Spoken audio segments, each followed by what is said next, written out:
بسم الله الرحمن الرحیم د یوټیوب ټولو لیدونکو ته سلامونه. خدای دې وکړي چې ټول به ښه وئ، روغ به وئ، جوړ به وئ. ډېر وخت مې یوټیوب ته ویډیو هم نه وه جوړه کړې او ومې غوښتل چې یوه وړه معلوماتي ویډیو در سره شریکه کړم.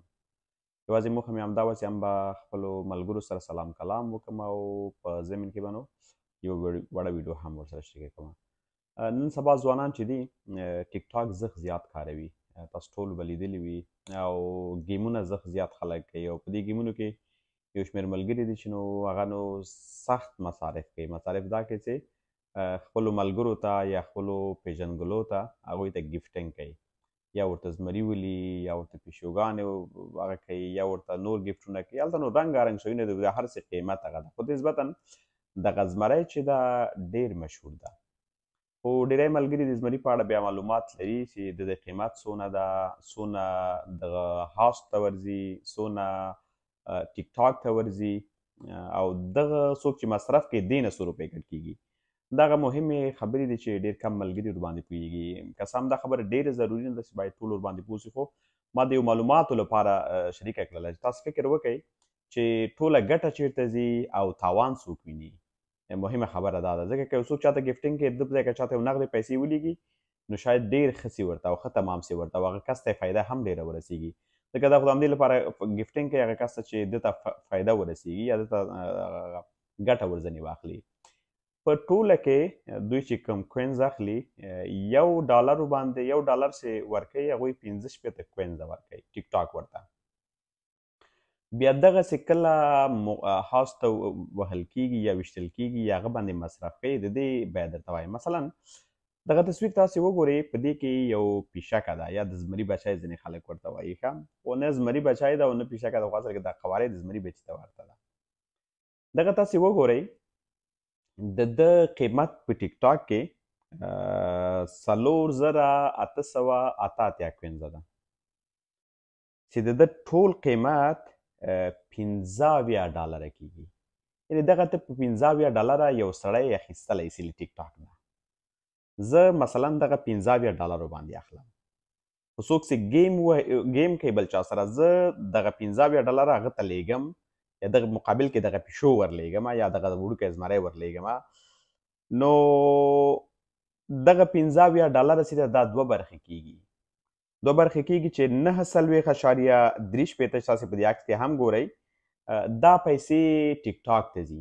9.3 یا 9 نیمونه زیاتې پیسې چې دي ټیک ټاک ته ځي او هغه چاته چې زه دا پیسې ولم دغه 15 روپۍ ټولې ورکوم، پوهېږئ، هغه ته 15.50 روپۍ ځي. نو تاسو فکر وکئ، زما مصرف 15 روپۍ شوې، مګر زه مې کوم ملګري ته دا ګفټینګ کوم، هغه ته دغه 15 روپو نه فقط 15 روپۍ لاړلې، باقي پاتې شوې 50 روپۍ هغه چې ده هغه ټیک ټاک ته لاړې. یعنې 2 چنده تاسې دغه پیسو نه ټیک ټاک ځان ته کټ کوئ. مثلا دغه بل تصویر تاسې وګورئ، دا بل تصویر کې تاسې وګورئ، دې کې زمری ده چې دا ډېر مشهور ده، خلک چې 10 زمري وویشتل، 15 زمري وویشتل، 2 او 3 که نه. د ده اصلي قیمت چې ده 10,000 کوینزه ده او یو کوینز خو ما درته ویلي وو چې 15 هغه ده 15 کوینزه کېږي، یو یورو یا $1 وبښئ. دغسې موږ اخلو 461.450 د ده اصلي قیمت ده په ټیک ټاک کې چې موږ یې ټیک ټاک ته رانیسو. کله چې موږ مقابل شخص ته ولو دغه 461.450 روپۍ موږ نه مصرفېږي، په دې کې پوهېږئ ټیک ټاک 304.2 یورو ټیک ټاک ته ورځي او مقابل شخص چې زموږ ملګری ده چې موږ ورباندې دا 400 یا 460 روپۍ مصرف کړی ده، پوهېږئ هغه ته 156.2 روپۍ ورځي. یعنې ټولې شاوخوا 1.5 روپۍ هغه ته ورځي او باقي شاوخوا 300 روپۍ چې دي دا نو ټیک ټاک ته ورځي. بیا هم وګورئ چې 2 چنده پیسې ټیک ټاک ته لاړې، له 2 چندو هم 1% زیاته. له دې علاوه تاسې د نورو هغه ته هم همدغسې حساب وکئ. مطلب هغه ملګري چې ګفټینګ کوي، تاوان ده ولیده، ګټه ټیک ټاک وکړه او هغه ملګري ته چې دا غواړي پیسې ولیږي، هغه یې نو دغه پیسې اخلي، 3 برخې کېږي چې 2 برخې ټیک ټاک ته ځي او 1 برخه یې دته پاتې کېږي. نو په ټوله کې به ووایو چې ښه خبره دا ده چې اول په ټیک ټاک کې په دغه ډول پیسې مصرف نه سي.